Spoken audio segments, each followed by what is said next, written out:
Special یہاں پہ آئی، اس نے ایک 10-15 پیجز کی ایک رپورٹ مجھے دی ہے. میں اس میں کرک صرف اتنا بتاتا ہوں، اس لڑکی نے اتنا لکھا تھا کہ اگر میری موت ہوگی، دیکھیں یہ بہت بڑی بات کر رہا ہوں، میری موت ہوگی تو اس کے ذمہ دار یہ فلاں اسکول کے یہ ایڈمنسٹریشن یا اسکول ٹیچرز ہوتے ہیں نا، ان کا ایک الگ ہی رتبہ ہے. ایک معلم کا رتبہ تو ہمارے دین میں دیکھیں، ہمارے نبی پاک صلی اللہ علیہ وسلم جب آئے تو انہوں نے کہا کہ میں ایک معلم بنا کے بھیجا گیا ہوں. انہوں نے کوئی ڈاکٹر نہیں کہا، نہ انجینئر کہا، انہوں نے کہا میں ایک معلم ہوں، میں ایک استاد ہوں. تو استاد کا رتبہ میں کیا ہی کہوں، ان میں یہ چیز بہت زیادہ پائی جاتی ہے کیونکہ یہ جو ایج ہوتی ہے یہ سمجھنے کی ہوتی ہے. پیرنٹس کو چاہیے کہ اپنے بچوں کے ساتھ کوآپریٹ کریں. جو کلچر چلے آ رہا ہے اسی طرح وہ مطلب اس میں ان کو بھی تو چینج ہونا چاہیے. اساتذہ کے لیے آپ کیا پیغام دیں کہ ان کو بھی یہ روش چینج کرنی چاہیے، وہ ذہنی دباؤ.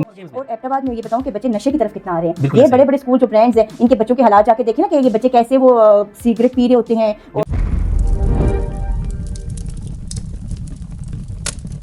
السلام علیکم ناظرین، میں ہوں آپ کا ہوسٹ سید نوید حسین شاہ کاظمی. آپ دیکھ رہے ہیں وائس آف یوتھ، آپ کی اپنی آواز. ناظرین، آج ہمارے ساتھ موجود ہیں ایک ویل نون شخصیت جو کسی تعارف کی محتاج نہیں ہے، سردار زری تبسم حبیب. ایک کالم نگار ہیں، سیاستدان ہیں اور موٹیویشنل سپیکر ہیں اور سوشل ورکر ہیں. آئیے ان سے گفتگو کرتے ہیں. السلام علیکم. وعلیکم السلام. کیسی ہیں آپ؟ الحمدللہ. اچھا زری تبسم، ہمارے ناظرین کو سب سے پہلے آپ مختصر اپنا تعارف کروائیں. بہت شکریہ. سب سے پہلے میں وائس آف یوتھ کا شکر گزار ہوں جنہوں نے مجھے یہاں پہ انوائٹ کیا اور میری آواز بنے. تو میرا تعارف تو آپ نے کروا دیا. میں ایک ڈسٹرکٹ کی وائس پریزیڈنٹ ہوں، پاکستان مسلم لیگ نون سے میرا تعلق ہے. اور اس کے ساتھ ساتھ میں ایک سوشل ورک کرتی رہتی ہوں، سوشل ورکر بھی ہوں. اور ہم کالمز وغیرہ بھی نیوز پیپرز کے لیے لکھتے رہتے ہیں اور موٹیویشنل اسپیکرز بھی ہیں. ہم اپنی یوتھ کو موٹیویٹ کرنے کی بھرپور کوشش کرتے ہیں کہ جو ڈی موٹیویٹ ہو جاتے ہیں، جو کہ انڈر اسٹیمیٹ ہو جاتے ہیں، ہماری کوشش ہوتی ہے کہ ان کو ہم ایک ٹریک پہ لے کے ان کو موٹیویٹ کرتے ہیں. ماشاءاللہ، بہت زبردست. اور آج کل کے دور میں یوتھ کے لیے یہ آپ بہت اچھا ایک کام کر رہی ہیں. اچھا، میں آپ سے پوچھ سکتا ہوں کہ آپ کی ایجوکیشن کیا ہے، کس طرح آپ نے ایجوکیشن حاصل کی، کہاں سے حاصل کی؟ بیسکلی جو میری ایجوکیشن تھی، جو میری بنیادی تعلیم تھی، ابتدائی تعلیم جس کو کہا جاتا ہے، وہ میں نے اپنے گلیات سے ہی حاصل کی. نتھیہ گلیا میرا گاؤں ہے، وہاں سے میں بلانگ کرتی ہوں. تو میری جو ابتدائی تعلیم تھی میں نے وہیں سے حاصل کی. اس کے بعد پھر ہم لوگ سٹی کی طرف آ گئے، پھر میں نے لاء میں ایڈمیشن لیا. پھر کچھ ایسا ہوا کہ کچھ ایسے معاملات تھے کہ میں اپنی لاء کی ڈگری کمپلیٹ نہیں کر پائی. پھر میں نے ماسٹرز کیا پولیٹیکل سائنس پہ، پھر میں نے ایم ایس کیا پولیٹیکل سائنس میں. جو میری ڈگری ہے وہ پولیٹیکل سائنس کی ہے. ماشاءاللہ، بہت زبردست. اچھا، ہمارا آپ کو پتہ ہے ہماری جو نیچ ہے یوتھ ہے، وائس آف یوتھ کے حوالے سے آپ بات بھی کرتے ہیں، یوتھ کے حوالے سے بات کرتے ہیں. تو یوتھ کی بات کرتے ہیں کہ مجھے یہ بتائیں کہ آج کل سب سے بڑا جو مسئلہ ہمارے یوتھ میں ہے وہ ہے ذہنی دباؤ اور اسٹریس. اور یہ ہماری، آپ اس بارے میں کچھ بتائیں کہ یہ اسٹریس اسٹوڈنٹس کو یا نوجوان نسل میں کیوں بڑھتا جا رہا ہے؟ اس کے کیا عوامل ہے، اس کے پیچھے کیا ایسے ریزنز ہے کہ ہماری جو ینگ جنریشن ہے وہ اس طرف مائل ہو رہی ہے اسٹریس کی طرف؟ دیکھیے، ہم خود بھی یوتھ ہیں تو ہمیں ان کے معاملات کا زیادہ پتہ ہوتا ہے. اور جو کہ ہمارے نوجوان نسل ہے، کوئی بھی نوجوان نسل ہے، وہ ایک ریڑھ کی ہڈی کی مانند ہوتی ہے ایک اسٹیٹ کے لیے. تو آج جو ہماری نوجوان نسل میں بس ایک بھاگ دوڑ لگی ہے نمبرنگ کی کہ آپ نے نمبرز لینے ہیں. اور پیرنٹس کی طرف سے بھی اتنا دباؤ ہوتا ہے کہ کمپیریزن بہت زیادہ آ گیا ہے. کمپیریزن اتنا زیادہ ہے کہ بھائی فلانے کے بیٹے نے اتنے نمبر لے لیے تو آپ نے اتنے کم کیوں لیے ہیں. پھر جو اسکول یونیورسٹیز ہوتی ہیں وہاں پہ ٹیچرس کی طرف سے بچوں پہ بہت زیادہ، اسٹوڈنٹس کے اوپر بہت زیادہ دباؤ ہے. کبھی ان کے آ جاتا ہے کہ آپ کی اٹینڈنس پوری نہیں ہے، وہاں پہ ان کو ذلیل کر دیا جاتا ہے. فیسز کا ایشو بنا کے بچوں کو، اسٹوڈنٹس کو ذلیل کر دیا جاتا ہے. اور وہ اس کشمکش میں اتنے آگے نکل جاتے ہیں کہ وہ ان کو پتہ ہی نہیں چلتا کہ وہ کب انزائٹی کا شکار ہو رہے ہیں، کب وہ اس سے آگے بڑھ کے ڈپریشن میں چلے جاتے ہیں. تو بس یہ ایک جو بھاگ دوڑ ہے نمبرنگ کی اور کمپیریزن کی، جو ہم ایک دوسرے کا مقابلہ کرتے ہیں، وہ سب سے بڑی وجوہات آج کل کی سوچ میں پائی جاتی ہے. زری تبسم، مجھے آپ یہ بتائیں، آپ کو نہیں لگتا کہ ٹیکنیکل ایجوکیشن جو ہے ہمارے کالج یونیورسٹیز میں جو ہے کم کرائی جاتی ہے، بلکہ آپ کو ایک وہی آپ والی بات ہے نمبر گیمز اور رٹا بازی کریمنگ کے وہ اس کے گیم میں لگے ہوتے ہیں. ٹیکنیکل تعلیم کی طرف ہمارا اسکول کالج کیوں نہیں جاتے؟ نہیں جا رہے. یہی تو میری ایشو ہے کہ بس ہم جو دوسری ڈگریز تو ہاتھوں میں پکڑا دیتے ہیں. ابھی میں آپ کو بتاؤں، میری جو فرینڈز ہیں اپنے تمام جو میرے سرکل ماشاء اللہ ویل ایجوکیٹڈ لڑکیاں، ایم ایس کیا ہوا ہے، ایم فل کیا ہوا ہے، باٹنی میں کیا ہوا ہے، زوالوجی میں کیا ہوا ہے، ڈفرینٹ سبجیکٹس میں انہوں نے کیا ہوا ہے. اور وہ آخر میں جا کے کیا کرتی ہے، 15,000 کی تنخواہ ان کو ملتی ہے، اسکول میں جا کے ٹیچنگ کرتی ہیں کیونکہ ان کے پاس سکلز نہیں ہیں، ٹیکنیکل ایجوکیشن نہیں ہے. تو باقی کنٹریز پہ دیکھیں کہ وہ آپ ٹیکنیکل ایجوکیشن پہ آ رہے ہیں، وہ اسکل بیسڈ جو تعلیم ہے وہ اپنے اسٹوڈنٹس کو دے رہے ہیں کیونکہ اے آئی کا دور ہے، ٹیکنالوجی کا دور ہے. تو ایک بس ڈگری کا ٹکڑا ہمیں پکڑا دیا جاتا ہے، ہمیں بتایا نہیں جاتا کہ ہم نے اپنے اسکلس کو کیسے یوٹیلائز کرنا ہے. تو وہ چیز ہمارے آج کل پاکستان میں کہوں اس چیز کی شدید قسم کی کمی ہے. تو وہ بچیاں اور بچے جو کہ 18 سال کی 16 سال کی تعلیم حاصل کر کے ڈگری لے کے جاتے ہیں اور وہ جا کے 15,000 پہ ذلیل ہو رہے ہوتے ہیں, تو ان کے مائنڈ سیٹ پہ وہ پھر ڈپریشن میں نہیں جائیں گے, وہ پریشان نہیں ہوں گے, تو وہ بیچارے کیا کریں گے. اچھا, آپ کی اس بات سے ایک سوال ریز کر رہا ہوں کہ مطلب یہ جو آپ نے بات کی, چلیں وہ تو یونیورسٹی لیول کے لوگ ہیں, وہ جا کے ڈپریسڈ ہو جاتے ہیں یا جابز نہیں مل رہی ہوتی, آپ کو کیا لگتا ہے کہ مطلب کن عمر کے بچوں میں جو ہے نا اسٹریس جو ہے زیادہ آتا ہے؟ اور یہ بھی آپ بتائیں کہ آپ کے یہ دیہی علاقوں میں یہ زیادہ ہے یا شہری علاقوں میں یہ مسائل زیادہ ہیں بچوں میں؟ دیکھیں آج کل ڈپریشن کی اتنی زیادہ اگر سروے کیا جائے تو ہماری جو ٹین ایجرز ہیں ان میں یہ چیز بہت زیادہ پائی جاتی ہے, کیونکہ یہ جو ایج ہوتی ہے یہ سمجھنے کی ہوتی ہے. پیرنٹس کو چاہیے کہ اپنے بچوں کے ساتھ کوآپریٹ کریں. بچے ہاتھوں سے نکل جاتے ہیں, یہی عمر ہوتی ہے کہ جو 9-10 کے بچے ہو گئے یا ٹین ایجرز ہو گئے, ان کو ہم سمجھتے نہیں ہیں, ان کے اوپر اپنی چیزیں مسلط کرنے کی کوشش کرتے ہیں کہ بھائی ہمارے دور میں تو یہ تھا, آپ کے دور میں ایسا. ہم سمجھتے کیوں نہیں کہ آپ کی ایج میں اور ان کی ایج میں ڈفرینس آ گیا, اور وہ جو ہمارا آپ کا دور تھا اور اس دور میں کتنا ڈفرینس آ گیا. آپ اپنی پالیسیز اپنے بچوں پہ اپلائی نہیں کر سکتے, ان کے مطابق آپ کو چلنا پڑے گا. یہ میں نہیں کہہ رہی کہ ان کو بالکل کھلی چھوٹ ہی دے دیں, لیکن ان کو اتنا ڈپریس نہ کریں کہ اپنے دور کی چیزیں ان پہ لاگو کر کے کہ وہ بیچارے ڈپریشن کی طرف اور انزائٹی کی طرف چلے جائیں. بہت زبردست. اچھا مجھے یہ بتائیں, کیا آپ سمجھتے ہیں کہ اساتذہ جو ہیں ہمارے اسکول کے, جو معمار ہوتے ہیں ہمارے کسی بھی ملک کے, تو یہ نوجوانوں کے لیے مجھے یہ بتائیں کہ ان کو کیا تبدیل نہیں ہونا چاہیے, کیا ان کو اپنا روش یا اپنی وہ پرانا جو کلچر چلے آ رہا ہے اسی طرح وہ مطلب اس میں ان کو بھی تو چینج ہونا چاہیے؟ اساتذہ کے لیے آپ کیا پیغام دیں کہ ان کو بھی یہ روش چینج کرنی چاہیے؟ وہ ذہنی دباؤ میں وہ بھی مؤثر کردار ادا کرتے ہیں یونیورسٹیز میں. جو ٹیچرز ہوتے ہیں نا, ان کا ایک الگ ہی رتبہ ہے. ایک معلم کا رتبہ تو ہمارے دین میں دیکھیں, ہمارے نبی پاک صلی اللہ علیہ وسلم جب آئے تو انہوں نے کہا کہ میں ایک معلم بنا کے بھیجا گیا ہوں. انہوں نے کوئی ڈاکٹر نہیں کہا, نہ انجینئر کہا, انہوں نے کہا میں ایک معلم ہوں, میں ایک استاد ہوں.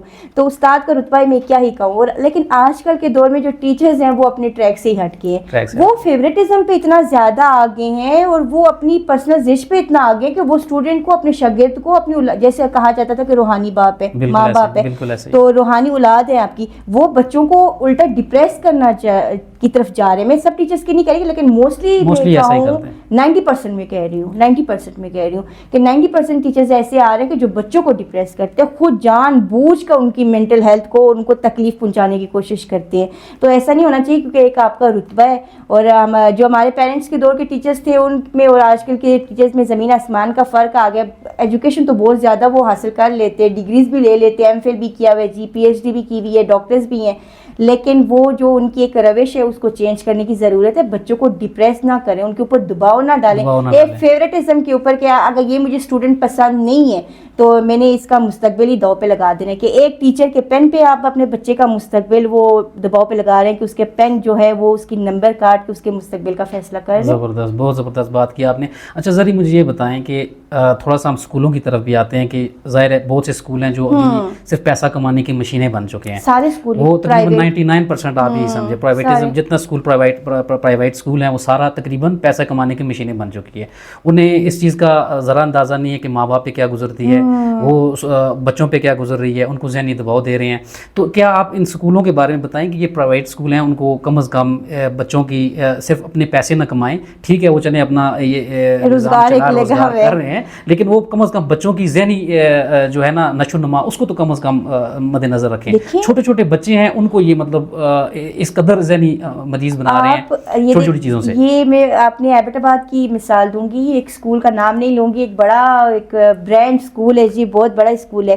تو وہاں پہ ہم لوگ گئے, ہمارا ایک کچھ میٹنگز وغیرہ تھیں, تو نام تو بڑا سنا ہوا تھا, لیکن جب ان کی بریک کا ٹائم ہوا اور وہ بچے جو آپس میں وہ جو لینگویج یوز کر رہے تھے, اور میں بس یہ کہتی کہ یہاں کے بچوں کی جو ہمارے نمبر 1 اور نمبر 2 جو گورنمنٹ اسکول ہے سیم ہے, تو پھر کیا یہاں پہ آپ 15-20 ہزار فیسز بھر رہے ہیں, بچوں کی کوئی فائدہ ہی نہیں ہے. ذہنی نشوونما کو تو چھوڑے, جو آپ ان کی ایتھکس ہیں, اخلاقیات ہے, اس کے اوپر یہ لوگ کام نہیں کر رہے. بس فیسز لیے, ہڈن چارجز لیے, جن کو کچھ ماں باپ کو پتہ نہیں, تو پھر اینڈ میں سال کے اینڈ میں پکڑا دیتے ہیں بھائی ایک چالان کہ آپ نے اتنی فیسز بھرنی ہے. تو وہ جو آپ ایک اسکول ہوتا ہے جو اس کا مقصد ہوتا ہے تعلیم دینے کا، وہ اپنے ٹریک سے یہ لوگ ہٹ چکے ہیں. اور بچوں میں اور ایبٹ آباد میں یہ بتاؤں کہ بچے نشے کی طرف کتنا آ رہے ہیں. یہ بڑے بڑے اسکول جو برانڈز ہیں ان کے بچوں کے حالات جا کے دیکھیں نا کہ یہ بچے کیسے وہ سگریٹ پی رہے ہوتے ہیں اور وہ شیشہ اور پتہ نہیں کیا کیا جس کے نام بھی ہم نہیں لے سکتے اور نہ لینا چاہتے ہیں، اس کے نشے تک یہ بچے اور بچیاں میں کہہ رہی ہوں، بچیاں اس چیز میں آ رہی ہیں.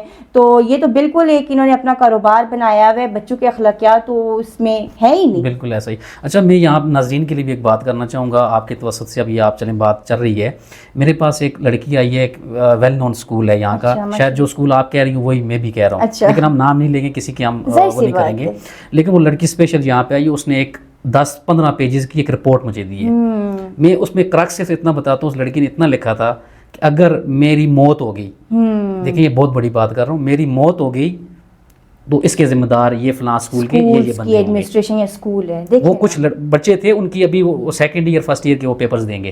میں ان کا نام نہیں لوں گا، اسکول کا نام نہیں لوں گا، لیکن میں یہ کہہ رہا ہوں کہ والدین کو خدا را والدین کو بھی سوچنا چاہیے کہ اپنے بچوں کو کس اسکول میں بھیج رہے ہیں، صرف نمبرز لینے کے لیے، صرف ان کی یہ دیکھنے کے لیے کہ بورڈز میں ان کی پوزیشنز آ رہی ہیں، اور نام بنانے کے لیے سوسائٹی میں بیٹا بڑا اسکول میں پڑھتا ہے.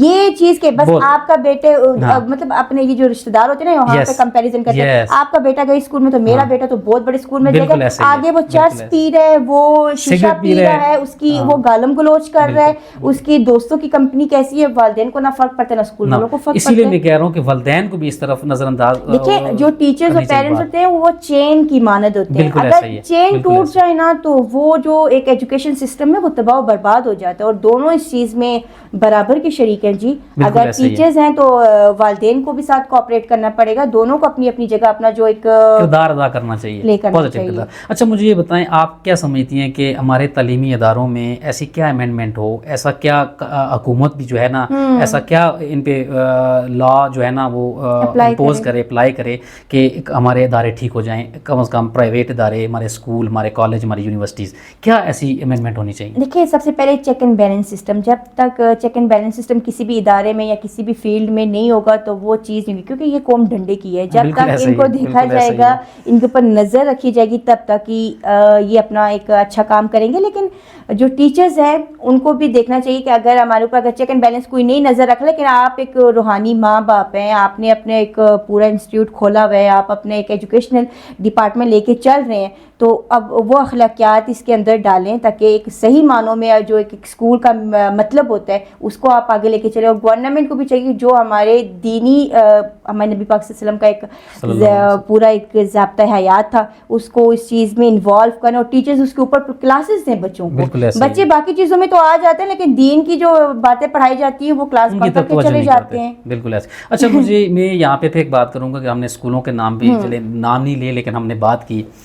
اسی طرح میں والدین کے بارے میں ایک بات چھوٹی سی اور آپ سے پوچھنا چاہوں گا کہ کیا والدین کو نہیں چاہیے، آج کل دیکھیں ہمارے بچے جو ڈپریس ہو رہے ہیں، یہ صرف اسکولوں کی وجہ سے نہیں ہو رہے، کچھ ہمارے اپنے رویے، ہمارے والدین کے رویے بھی ہیں. آپ دیکھیں بچے کو تنہا کر دیتے ہیں ہم، بچے کو موبائل دے دیا، تنہا، اس سے بات نہیں کر رہے، ٹھیک ہے، پڑھانے کے وقت پڑھا رہے ہیں تو پڑھا رہے ہیں بس اس کو، ٹھیک ہے، اس کو تنہا کر رہے ہیں، وہ الون ہو رہا ہے، بالکل اکیلا پن محسوس کر کے، اس وجہ سے بھی وہ ڈپریسڈ ہو رہا ہے. تو کیا آپ والدین کے لیے کوئی ایسی کریں گے؟ والدین کو بھی اس بارے میں سوچنا چاہیے ہمارے بچوں کو کیوں. میں یہی کہہ رہی ہوں کہ ٹیچرز اور پیرنٹس جو ان کو کو ایگزسٹ ہو کے کام کرنا پڑے گا. ٹھیک ہے، آج کل کی مائیں جو ہوتی ہیں بس خود تو کام پہ لگ جاتی ہیں، بچہ آپ بیٹا فون دیکھ لیں، 3 گھنٹے گزر جاتے ہیں اور ماں کو پتہ ہی نہیں ہے کہ بچے نے فون پہ اسکرین ٹائم اس کے لیے کتنا نقصان. میں آپ کی بات کاٹ رہا ہوں، وہ چلو بچوں کو تو فون دے دیتی ہے لیکن جب بچے سے فون لیتی ہے پھر وہ خود فون میں مصروف ہو جاتی ہے، بچہ پھر اکیلا، وہ بات کرنا چاہتا ہے، کچھ آپ سے کچھ کہنا چاہتا ہے، بچے کو سنیں، اور وہ جو اس کا بچپن ہے وہ اس کو ضائع نہ ہونے دے. ایک ہمارا بچپن ہوتا تھا کہ ہم نے اپنے پیرنٹس کے ساتھ گزارا ہوتا تھا، اور آج کے جو بچے ہیں کہ وہ وہ فون کو ہی اپنا پیرنٹ سمجھ لیتے ہیں، انہوں نے یوٹیوب بھی کھولنا ہے، وہ یوٹیوب والی لینگویج بولیں گے، وہ ایسی لینگویج جو یوٹیوب پہ چینل پہ آتی ہے وہ بول رہے ہوتے ہیں، اور پیرنٹس جو ہے ان کو ٹائم نہیں دے رہے ہوتے، جو کہ ایک بڑی غلط بات ہے کہ ہم اپنی کیسی جنریشن جو ہے اپنی سوسائٹی کو دے رہے ہیں، اور یہ کل کو کیسے ہم اس چیز سے یہ امید رکھتے ہیں کہ یہ بچے جو ہیں وہ پازیٹیو کنٹریبیوٹ کریں گے. بہت زبردست. اچھا مجھے یہ بتائیں, ہمارے جو چلے نوجوان نسل ہے یہ ڈپریس بھی ہو گئی, چلے ان کے سارے معاملات چل رہے ہیں, آپ کیا ایسا مشورہ دیں گی کہ مطلب یہ اپنی ڈپریشن خود ختم کرنے کے لیے, چلیں ان کو کوئی اور سورس نہیں مل رہا, والدین ساتھ نہیں دے رہے, ٹیچر نہیں دے رہے, اسکولز نہیں دے رہے, تو اگر یہ خود ڈپریشن میں سے نکلنا چاہیں تو اس کے لیے کیا روحانی یا کس طرف یہ جائیں کہ اس ڈپریشن سے نکل جائیں گے؟ دیکھیں ایک میں کہتی ہوں پازیٹیو جو ایکٹیویٹیز ہیں ان میں ان کی انوالومنٹ زیادہ ہونی چاہیے, گیمز ہو جائیں جو کہ فزیکل گیمز ہو جاتی ہیں, جو کہ ورزش بھی ضروری ہے, ایکسرسائز ضروری ہے, ایک اپنا جو فرینڈ سرکل ہے وہ ایک ایسا پازیٹیو رکھیں, سیر و تفریح کے لیے چلے جائیں, اتنا پیارا پاکستان ہے, خوبصورت پاکستان ہے, شام کے ٹائم واک کرنے کے لیے نکل جائیں. جو فون ہے وہ ہمیں مزید جو کہ ایک فیک سوسائٹی کریٹ کی ہوئی ہے سوشل میڈیا نے, آپ کو پتہ ہی ہے, ٹک ٹاکرز کی اور اس طرح کے یوٹیوبرز کی ہم لائف دیکھتے ہیں, ہم کہتے ہیں جی بہت امیر ہیں, حالانکہ ان کے پاس گاڑیاں بھی اپنی نہیں ہوتی. ایسے ہی ہے. ابھی یہ جو کیسز چلے ہیں آپ کو پتہ ہے, یہ کچھ کی ڈیورس ہو رہی ہے تو وہ کہہ رہی ہے کہ مجھے تو اپنے ہسبینڈ نے کچھ نہیں دیا تھا, میں تو وہ خود خرید کے لاتی تھی اور بتاتی تھی کہ مجھے میرے ہسبینڈ نے گفٹ کیا. اتنی فیک سوسائٹی یہ سوشل میڈیا نے کریٹ کر دی ہے کہ ہماری جو یوتھ ہے ڈپریسڈ ہوتی ہے, گرلس کے کہوں گی کہ وہ ان سے اتنا امپریس ہو جاتی ہے کہ کاش کہ میری لائف بھی فلانے یوٹیوبر جیسی ہوتی, فلانے ٹک ٹاکر کی جیسی ہوتی. تو وہ جب ان کو ریالٹی میں نہیں ملتا تو وہ پھر بچیاں اس طرح کی ایکٹیویٹیز میں پڑ جاتی ہیں. تو لہٰذا پازیٹیو وے میں کتابوں کو اپنا دوست بنائیں, لائبریری چلے جائیں, لانگ ڈرائیو پہ خود چلے جائیں, نہیں تو جو جن کے پاس نہیں ہے وہ واک کرنے نکل جائیں. ایسے وہ ٹائم تاکہ آپ کی